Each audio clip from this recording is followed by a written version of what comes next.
Bonjour à tous, vous regardez l'autre direct et nous sommes à la 3e édition du Salon Délivrer l'Alerte en compagnie de Marine Martin, la présidente de l'association APESAC. Bonjour. Bonjour.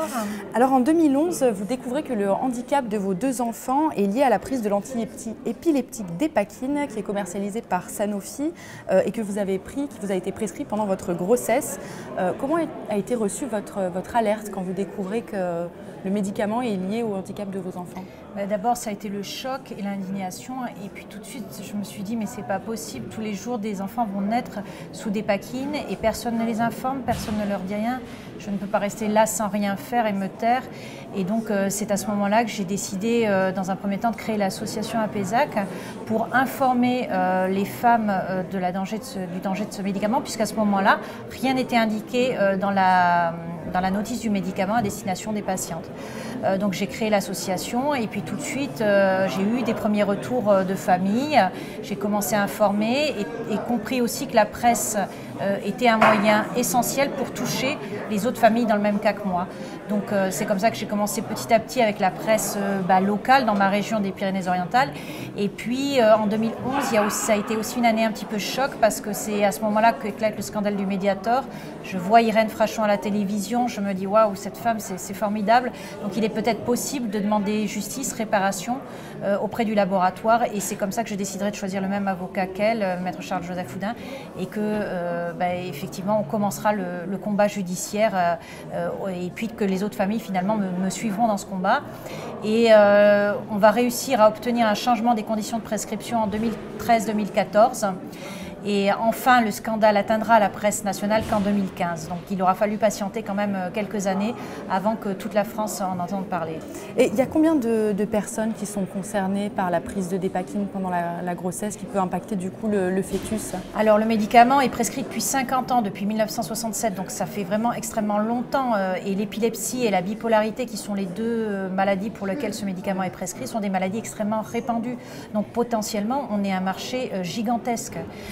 Voilà, aujourd'hui, alors dans le livre, on a fait une petite estimation avec Catherine Hill, qui est une épidémiologiste de renom, qui m'a aidé à croiser les données de l'APESAC, parce que moi aujourd'hui j'ai 5500 victimes qui m'ont contacté, les données de vente de boîtes de médicaments, les données un petit peu de l'agence de santé, et on a estimé que globalement il y avait au moins 14 000 enfants victimes en France de ce médicament-là.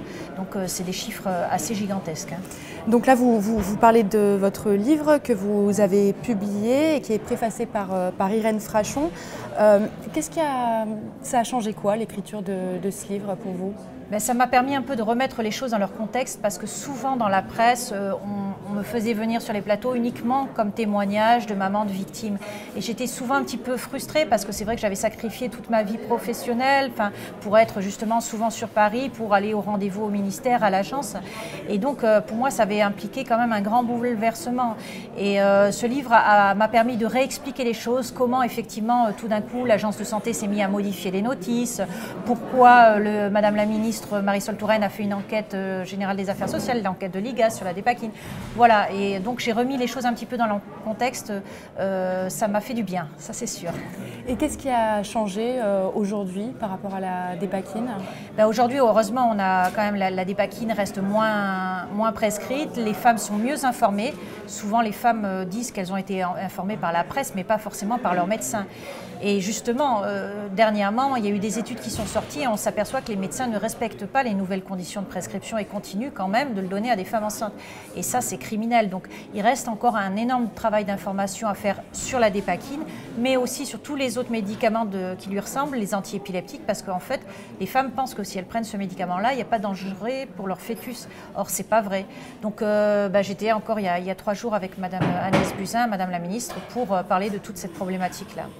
Qu'est-ce qui les rebute, entre guillemets, les médecins, selon vous, à ne serait-ce qu'informer par rapport au risque? Alors, ils invoquent le fait que, effectivement, une crise d'épilepsie, ça peut être mortel pour une femme. Ce qui est vrai, mais ça n'empêche pas qu'on ne va pas arrêter le traitement, mais peut-être qu'on peut ne pas être enceinte. Alors, je sais que c'est douloureux. Moi-même, je l'explique, j'ai dû renoncer à une 3e grossesse parce que je ne peux pas me passer mes médicaments. Mais heureusement, certaines femmes déjà peuvent le faire, d'autres ne peuvent pas, effectivement, mais il faut leur laisser le libre choix. Il y a quand même le consentement éclairé, la loi de 2002.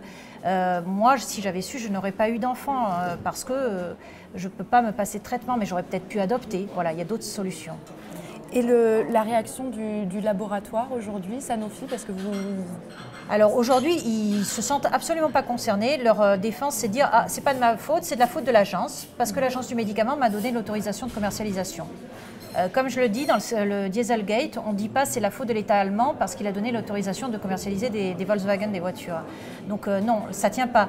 Le laboratoire est responsable de son produit et il doit aujourd'hui assumer ses responsabilités en tant que fabricant du produit. C'est quoi assumer ses responsabilités du coup? Assumer ces milliers d'enfants handicapés, leur verser pour moi une indemnité à vie parce que ces enfants qui sont majoritairement souvent autistes auront besoin d'une tierce personne au quotidien et payer une tierce personne à vie, c'est extrêmement cher. Merci beaucoup Marie Martin. Je vous en prie. Merci à tous de nous avoir suivis. On se retrouve très bientôt pour un nouvel Autre Direct.